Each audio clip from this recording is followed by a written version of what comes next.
North Korea's Kim Jong-un calls South Korea the most hostile state while cementing his regime's commitment to its nuclear weapons. With more on Press Perspective today.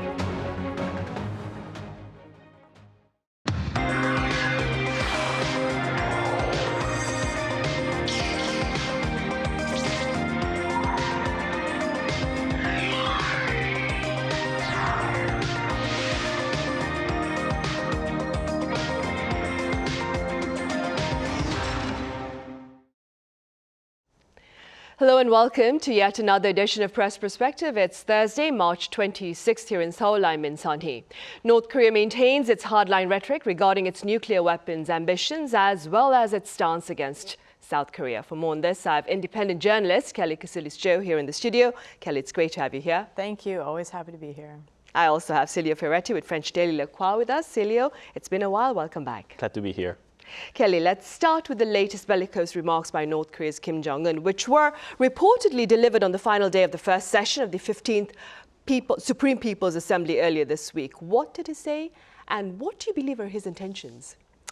Yes, so Kim Jong-un kind of made some perfunctory business-as-usual statements, but the reason why we're paying attention to this is a big showcase of North Korean politics, this event.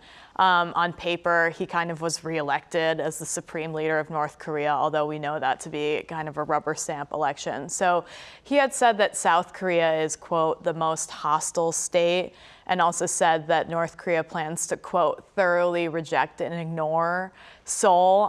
That's not surprising because that's been the case really since the last bout of symmetry that we saw around 2018 or a little thereafter. Kim Jong-un has also said in the last 2 years or so that he doesn't consider inter-Korean dialogue a long-standing goal anymore. And, you know, South Korea, since President Lee Jae-myung has come into office, has expressed interest in engaging with the North, has even kind of preemptively given some conciliatory measures, and North Korea really hasn't responded with any good in return. Kim Jong-un also said that, you know, North Korea's nuclear program is important for the country's sovereignty. It's their, quote, inherited right. That's also not surprising. Although denuclearization is a big goal for the United States and South Korea, I mean, a lot of analysts have said for decades at this point that North Korea really doesn't have a choice but to hold on to its nuclear program because that's what's kind of its smoking gun to keep the Kim dynasty in power and keep it a sovereign state, right? Otherwise, it, you know, could be an authoritarian country that is invaded, like, say, Iran or something like that. So all of this is to say, I don't think it signals a big directional change. Maybe there are some undercurrents, like in the last few years, North Korea has really doubled down on trying to improve its economy and things like that. So there is this talk of building more resilience as a standalone state as well. You're right. And before we delve into its nuclear ambitions, Celia, how do you care to explain Kim Jong-un's tough talk against South Korea? Do you suppose it's a strategy of sorts? Is he seeking leverage? What are your thoughts? Yeah, I would say Kim Jong-un tough rhetoric is very much strategic, and it serves several overlapping objectives. First, if you look at the substance of the message, Kim Jong-un is doubling out on two lines. One, that North Korea will keep its nuclear weapon, and two, that South Korea is now the most hostile state. And that is a significant escalation in tone, especially given a recent attempt at dialogue, as Kelly mentioned before. Now, in terms of strategy, this is primarily about deterrence and regime security. North Korea is closely watching what's happening currently in the world, whether it's with Venezuela or Iran, and they are trying to assess what they can do facing the US if the threat from Donald Trump increase. And the second is also getting some leverage for potential negotiation if Donald Trump wants to meet Kim Jong-un.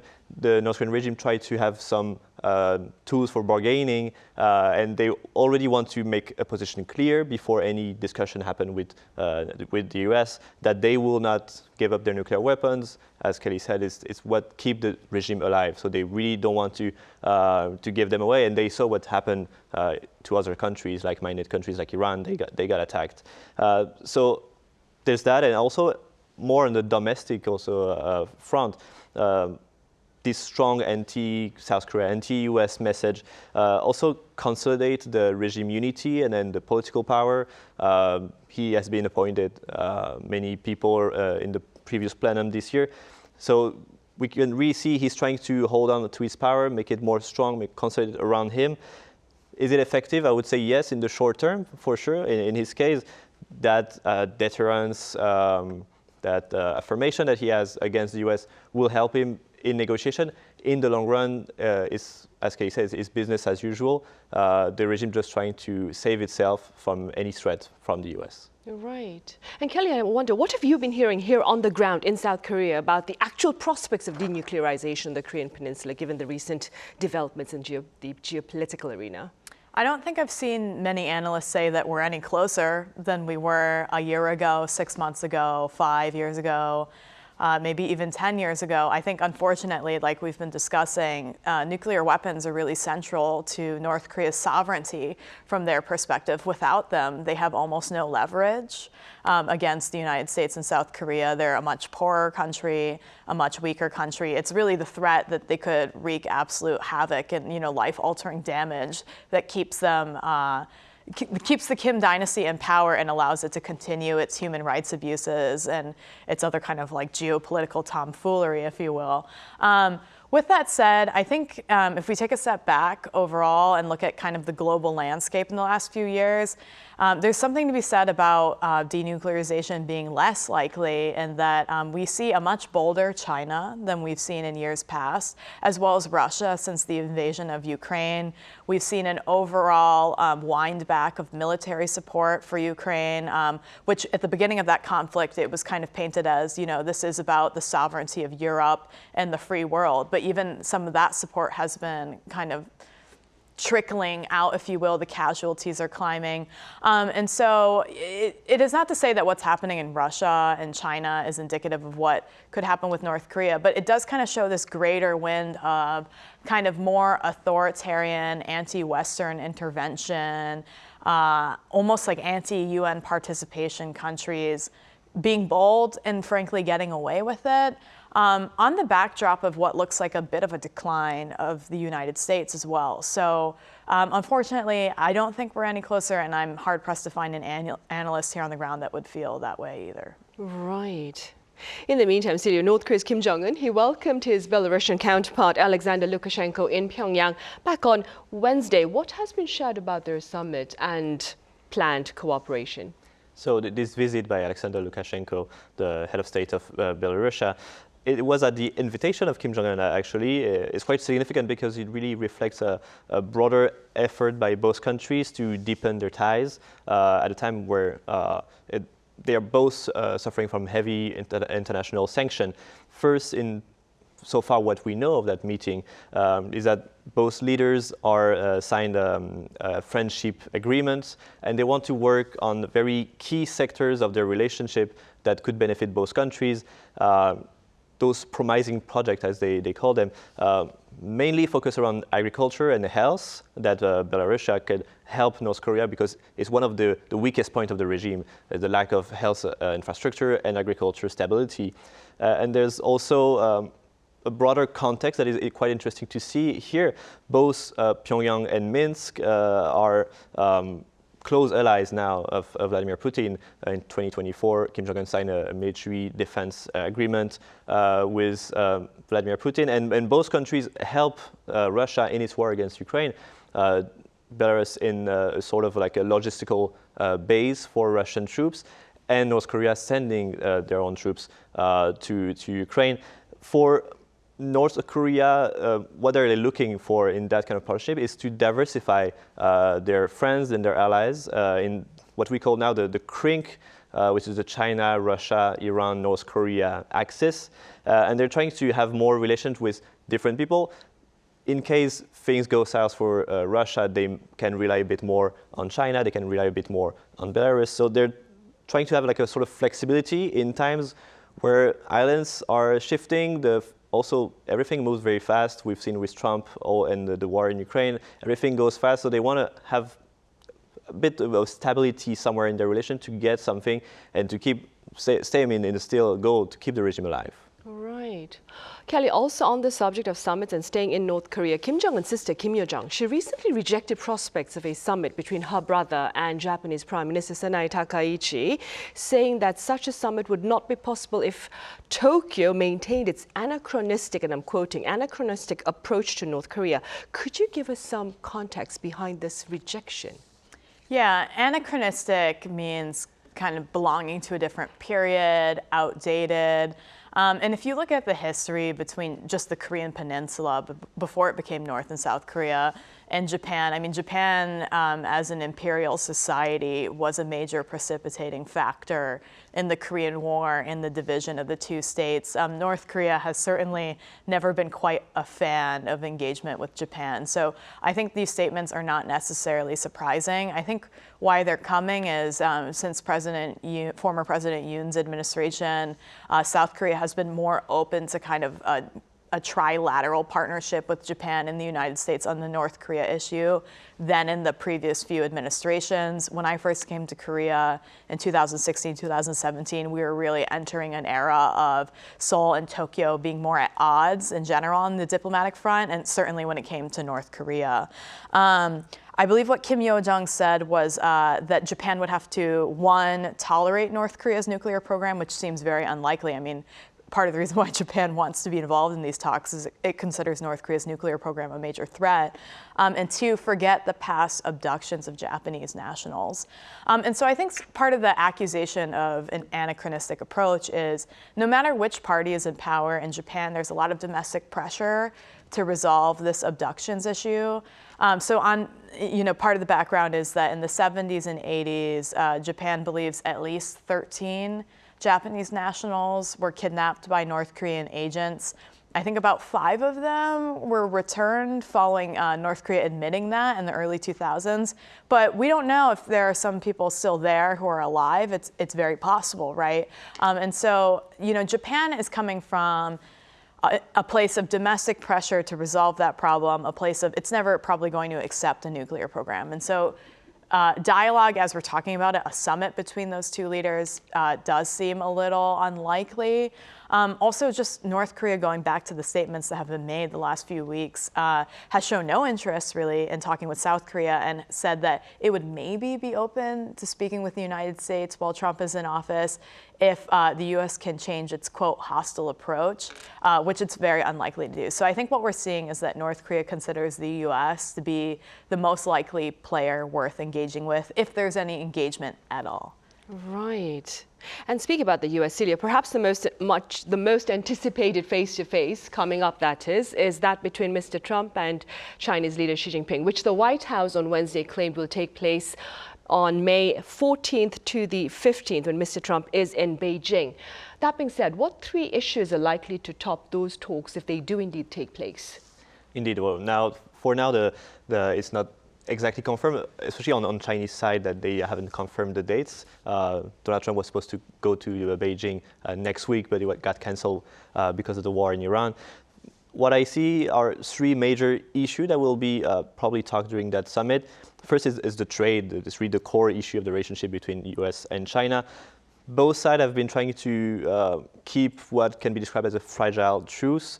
Fragile because the war on the trade war between two countries didn't really start because Donald Trump kind of failed to start it.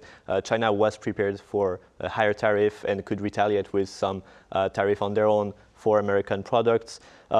So the main agenda is to look at how to stabilize that relationship. Second is that strategic industry that China also has a good leverage on, semiconductors, AI, rare earths, because China descends most of it, which are critical for the US supply chains. And the US wants to limit Chinese access to advanced chips. China is trying to reduce its dependence on also US products sometimes. So it's not just like the economic in general terms, it's about long-term technological dominance, supremacy for both countries. And third is obviously geopolitics, and especially the Taiwan Strait. That remains the most sensitive flashpoint between the two countries. Any discussion between Trump and Xi Jinping will necessarily have to involve Taiwan and the tension around the island. But also it's more of a matter of a balance of power between the two countries. Donald Trump already signed end of last year an arms selling deal with Taiwan, and he has another one for around $17 billion dollars worth of weapon that he said he will sign after the meeting with Xi Jinping. So it's kind of like a thinly veiled threat that if he doesn't get what he wants, he will give more weapons to Taiwan. So China also at the same time is trying to assert itself in the region and to have more influence, especially in Southeast Asia. So during that meeting, they will probably confront that two strategy and find maybe a middle ground to keep peace, but it's a very fragile peace. Whatever happens, a lot of things can happen. People don't expect a big outcome of that summit because the stakes are just too high for find a clear resolution in that summit in May. They will probably have to have more meetings. Donald Trump was saying he wants to have 4 meetings this year with Xi Jinping. That probably is too ambitious for it to happen. But what we know for sure almost is that this meeting will not solve the entire problem between the two countries. Right. But in the meantime, Kelly, there's quite a bit of speculation that that particular planned summit between the leaders of the US and China will take place after the end of the conflict in the Middle East. This being said, what is the latest with regard to talk about a possible exit strategy for Mr. Trump from Iran? Well, I must say, every single time I refresh, the news pages out there about what's going on between the US and China or with the war in Iran, the narrative is changing. Different outlets have conflicting reports citing anonymous sources about what's going on. So unfortunately, I can't give you a definitive answer. It looks like, at least according to the White House press secretary, that the United States is planning to have dialogue, a summit with China in the middle of next month. Before that, there was some reporting that the U.S. wasn't really interested until they wrapped up this conflict in Iran, which there was no indication of when that could be. This is already dragged out way longer, I think, than was maybe initially intended. And the goalpost for whether this is about regime change or whether it was about supposedly protecting the United States from some kind of preemptive strike or some kind of preemptive nuclear capability, or whether it was about sending a message, that's not even clear, right? So with that said, the latest has been, according to some outlets, that the U.S. is maybe looking for an off-ramp in the next few weeks on this conflict with Iran, whereas in the beginning they were talking about, toppling any potential successor to the supreme leader who was already killed in U.S.-Israeli strikes. I don't know. I think what we do know is that this is not going well for the Trump administration. I think the U.S. is having a lot more blowback domestically to this conflict than maybe Trump had anticipated. I don't know if his narrative has quite stuck with his own supporters or even Congress. I mean, there's many people on both sides of the aisle in Congress that have pointed out that this conflict was not even declared legally under the Constitution and the laws within the U.S. And we're seeing, 8-hour lines at airports. We're seeing global travel upended. The Korean won here is the worst it's been against the dollar since probably the 1998 Asian financial crisis. I mean, it's quite a disaster, and it doesn't reflect well on the Trump administration. So it wouldn't surprise me if there is some search for an off-ramp, although there's also been conflicting reports about whether or not Iran and the U.S. are really talking. So we'll have to see. Right, especially with the top Iranian diplomat claiming that no such negotiations are taking place. Celio, what's the latest with regard to Europe's stance on the widespread unrest in the Middle East? I would say Europe's stance has been quite consistent since the beginning of the war. It's a mix of calling for de-escalation, but also economic concern and trying to find a way for the European economies to keep striving despite the war. At a recent European summit, leaders explicitly called for a moratorium on strikes targeting critical infrastructure in Iran, like energy and water facilities, that could really escalate the conflict. So the goal of the European now is to try to reduce the tension. You also see countries like Spain going more further and really criticizing the US for the war that they started. Trump, by the way, asked European nations to help him, as he asked also South Korea and Japan. Most of European countries refused because they don't want to take part in a war that they haven't started. But they still send some military ships and fleet, especially France, send a nuclear aircraft carrier to the Mediterranean Sea, more to play of a defensive role and making sure European interests in that region don't get attacked and destroyed.